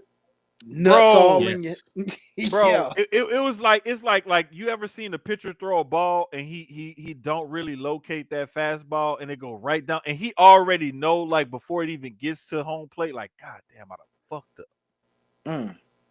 Becky Lynch. That's what that whole promo was. Becky Lynch is the female fine speech.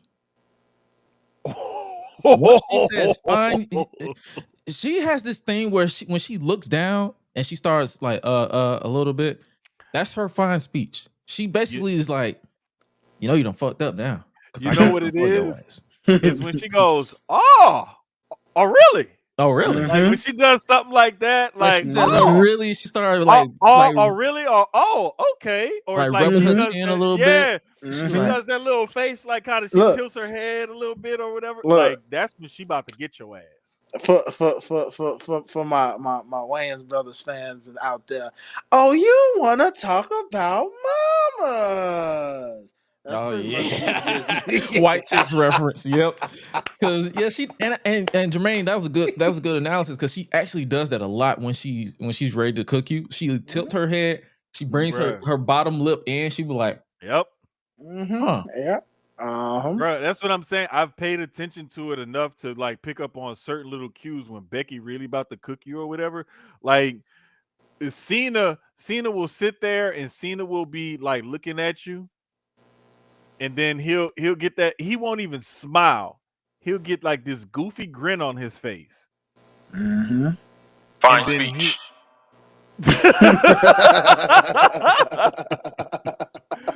and what, like Roman's little tell, like he'll be like, he'll either be really mad and then look up at you and then like come at you crazy, or he'll laugh or something like that and turn around and then he gets serious. Like he has that nod and smirk because when Braun Breaker was cutting that promo on him, he was like, I ain't hear none of that trash you was just saying.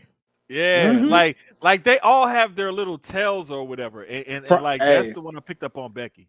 Prime Rock back in the day, you know, he would do that little pace. He remember how he would do that pace back and forth, and then he would kind of sit there for a second with a little smirk, and you knew the moment he put that hand up, he about to. Bruh, he had a few different ones because he would do that, or like he would also he'll look over his opponent's shoulder. He'll be like, "Yep, yeah," and it's like he about to cook you. Oh yeah, really I still remember that time he cooked Edge and Christian alone, and was just like, "Oh, they tried," and I was like, I still quote him cooking Booker T and Shane McMahon. Yeah. Booker T and Shane, the punk ass sucker and the silver spoon motherfucker. I'm like, Booker T had done like Whoopi, Shane McMahon, still a pussy. I remember this shit. Like, yo, this shit is hilarious. He almost killed Jericho upon his debut. That one right there was one of the best ones. Yeah. It was like, okay, that look. Who because that's right. Hell are you? Them glasses be on. It's like, it doesn't matter, bro. That it doesn't matter was bigger. That it doesn't matter was up there with what you're gonna do and all that type shit. Like around the time. Like if as soon as you heard it doesn't matter, like you already know you're cooked. That, bro, them glasses was on, that frown face, and you knew, oh shit, he about to. Bruh, if he pulled one of these, if he did like this, like that was another one. That was another one. That was another one. When he pulled the thing, he was like, him looking over his shades was more so like, you know. It was like you know that you're fucked up, right? And then I still remember, bro. I still remember him butchering him slaughtering Al Snow. Ow. You want to talk? Ow. Who?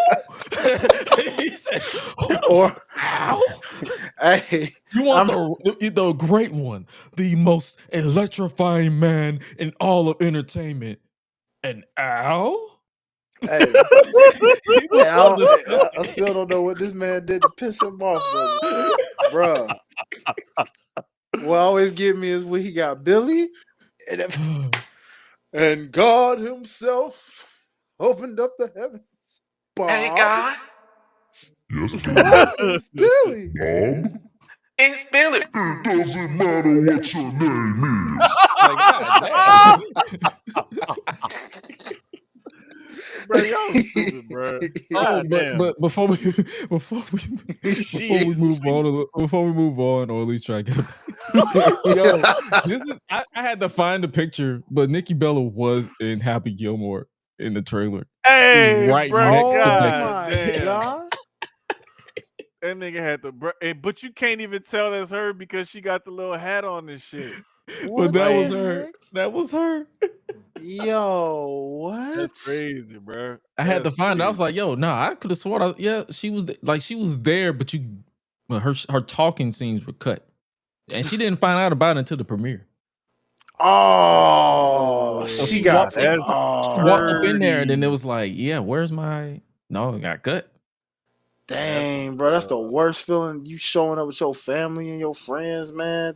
Like, hey, yeah, girl, come see me in that movie. Where you at?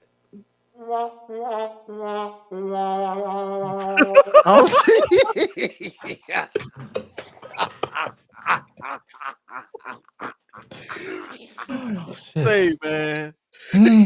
God damn. Oh man. Bro, at this point, Nikki Bella is like that piece of fried chicken that got fried at the grease at the end of the night, and that grease been in there since lunchtime. It's like you was overcooked before we even dropped you in the grease, but then we dropped you in old grease and really overcooked you. Like you just done. You got burnt. Like you got to come back and you got to like beat her ass now because you can't. There is no comeback from that. Yeah. All right. We're gonna shift gears to AEW because we've been talking about WWE. But oh my god, that was a nice way to transition to shit. Please turn the page. Turn the page. Speaking of turning the pages, Kyle Fletcher is your new TNT champion finally. Hey, you know what? It's like we talked about after All In, like with the Adam Cole injury and everything, they went for the crowd pop and the cheap pop of Dustin winning. He hasn't won a singles title in like 15, damn near 20 years or something like that in the business. Like you went for the cheap pop and you got it and everything, and then now it went on the guy that should have won it that night had everything been going well anyway. And it's almost like poetic justice to me because supposedly part of Adam Cole's injury came from that spot with Kyle O'Reilly in that match. So it's like to have your moment delayed and it be on a regular show instead of on that big stage at All In, like you got what you got because you fucked up. That's just how. I mean, I'm not trying to take anything away from his victory or anything, but it's like, no. nigga, You're making a solid observation of like the had circumstances. had you not injured this man, you probably would have gotten your spot in a one-on-one match at one of the biggest pay-per-views of the year for your company. Yeah. So you deserve to have your moment be lessened because you fucked up. So Yeah. But I saw the match. It was basically I didn't even know it was a stipulation. It was brutal. Like Dustin took a screwdriver into his actual knee. Like, he shoved the actual screwdriver into his knee, and apparently he knew his knee was already fucked up because I think he just announced that he's going for double knee replacement surgery. So wow. I think he was like, my knee's already fucked up due to spot. Oh my.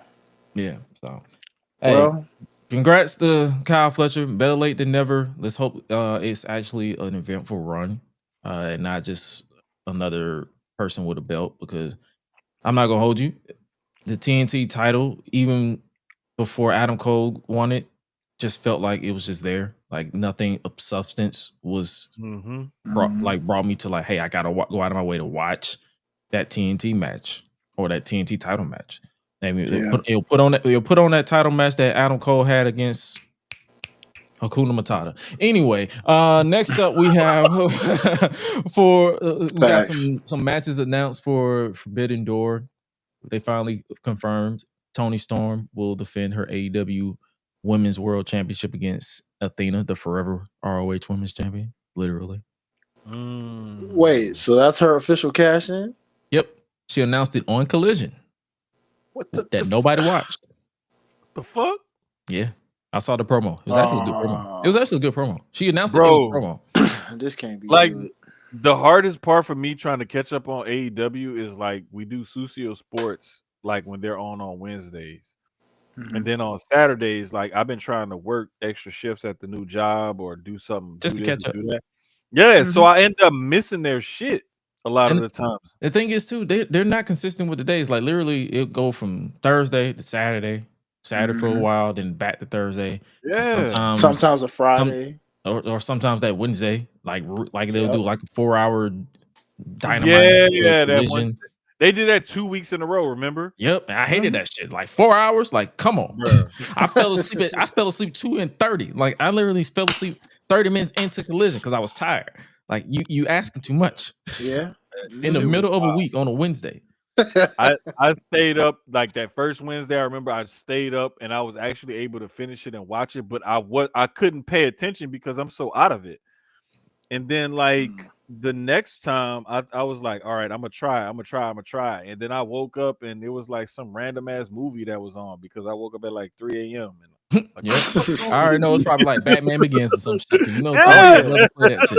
Like, Batman, hey, we're gonna run back Batman Begins again. Like, all right, bet.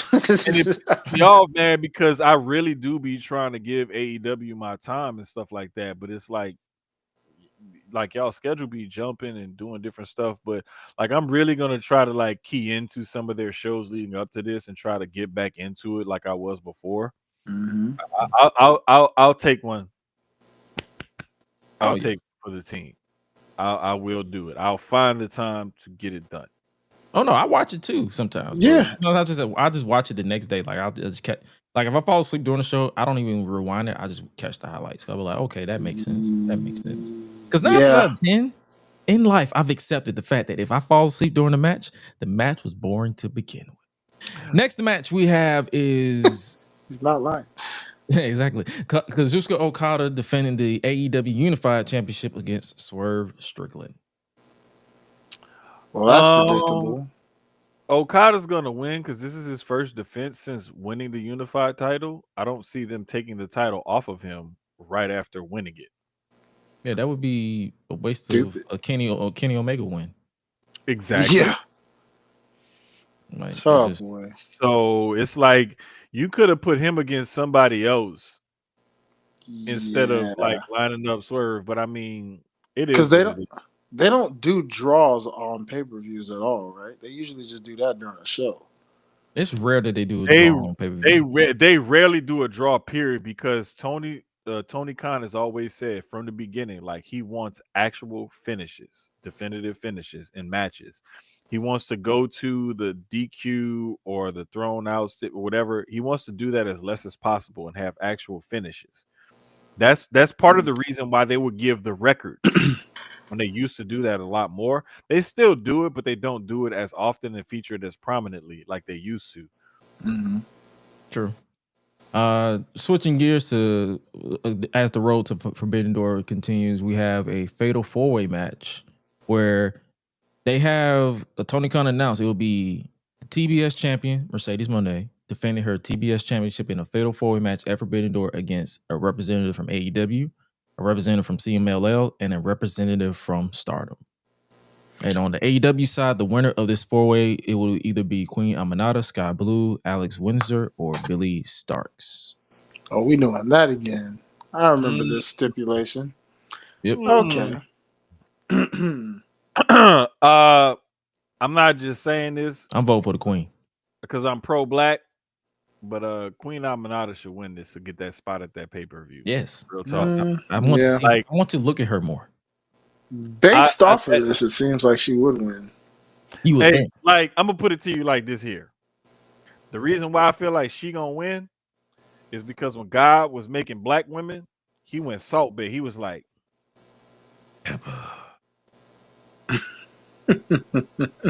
God put a little bit of extra in black women when he made them. So I got Queen Aminata winning. He put Creole seasoning, a little garlic salt, little cube, little hot sauce, swirled it up. He made sure he put a good binder on there, like some mustard or something to keep it going. He definitely put some flour in there because they gave him extra. Bro, let me tell you something, and I'm gonna give y'all some free game. Don't say I ain't never teach y'all nothing about cooking. If you put a little cornstarch in that flour when you frying it, it's gonna help it be extra crispy. And that, ladies and gentlemen, is Jermaine's cooking tip of the week.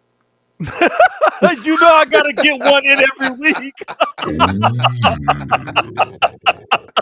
Tune in next week for the next exactly. And that, ladies and gentlemen, and that is our show. Hopefully you guys enjoyed us talking about everything professional wrestling.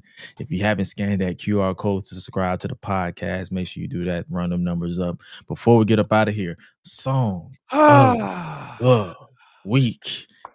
Ooh. The champ down at the bottom, the co-champ. If you want to make Hi-Lite happy, you can go first because I pick All I Do Is Win by DJ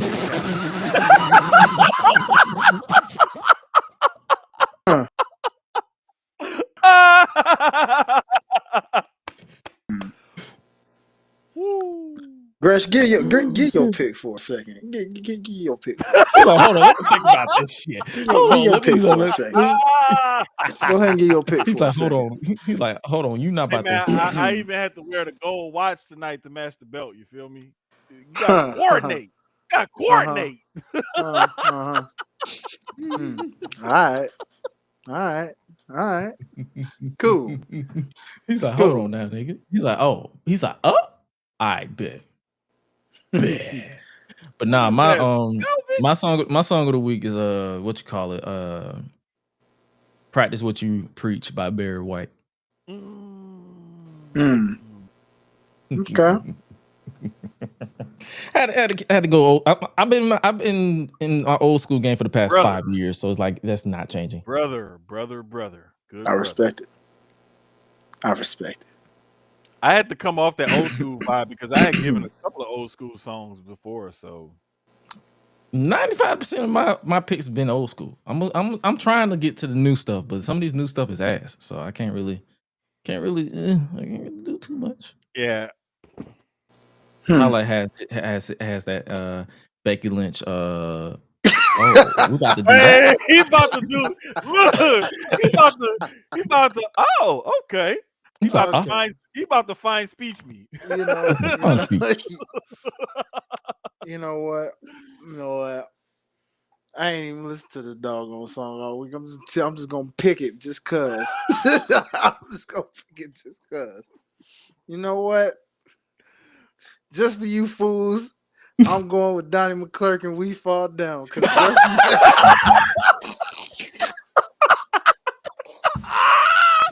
I'm done. I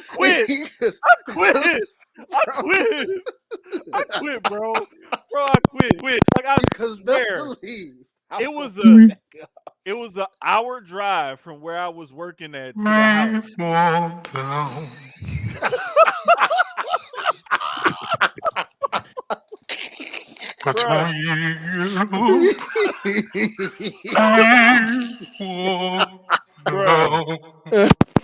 Oh my god, bro! Like I have been thinking about this since Sunday, and I thought about it yesterday. And on the drive home, I was like, "No, I know exactly what I'm gonna do. I gotta break out the tuxedo T-shirt and the fur vest, and I gotta break out the title." And I was like, "Wait, where's my watch? I couldn't find the watch because I was like, where the fuck? I gotta have a watch." And then I found the watch, and I was like, "Oh yeah." You see? Hey man, it's like Sierra said earlier. Why are y'all like this? You know what? Because this is us. This wouldn't be us. It wouldn't be us if we did anything different. You know what I'm saying? We gotta be us. Yeah. And to be honest, just a moment of clarity, break kayfabe, pull back I'm just glad y'all invited me on the pod, and we had great chemistry from day one, and we keeping that shit going. Like this is like therapy for me every Tuesday night, bro. Like I literally look forward to this every Tuesday night, for real. I appreciate y'all. Yippee-ki-yay. You will. I go serious, and then he do the voice thing, and then I like, what? Oh, I forgot it could do that. I do it too? Oh, this is camera. This is camera. On my Mac. This is camera. This is Matt camera. So it's like, God damn, I want to do that shit too. You know what? Guess what I can do? Hi-Lite. Guess what I can do? Belt. I can do this.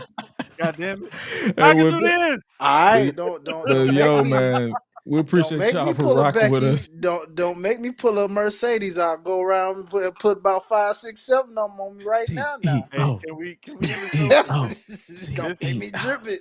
Let's just go ahead and end the show because this fur vest hot as hell. Hey, yeah. So make sure I know it was, God damn it. I know exactly it was. But with that being said, you guys make sure you guys tap into to the Sucio Sports Podcast tomorrow after around 8:30, 9 o'clock ish, depending on your time. 8:30-ish. Yeah, around that time. 9:30-ish Eastern time. Make sure you guys tap into that. If you're on Twitter, I will definitely retweet and share when he goes live. Make sure you guys tap into Mike Mayhem Music because he got a lot of gems dropping down. Hi-Lite Real at Yes, sir. HILITE Life. Make sure you guys follow Jermaine personally at @the_Jermaine and follow yours truly at his Gresh, AO is Gresh everywhere else. Make sure you guys tap into the Public Enemies podcast this Thursday. We will be continuing the fallout from SummerSlam, talking more Forbidden Door and all Yes, that good sir. jazz. But with that being said, you guys make sure you stay safe out here and be real as always. But make sure you always eat, sleep, flex, and repeat. We out. Y'all be breezy. Time to go outside. Fine speech. I'm about to eat these last bit of these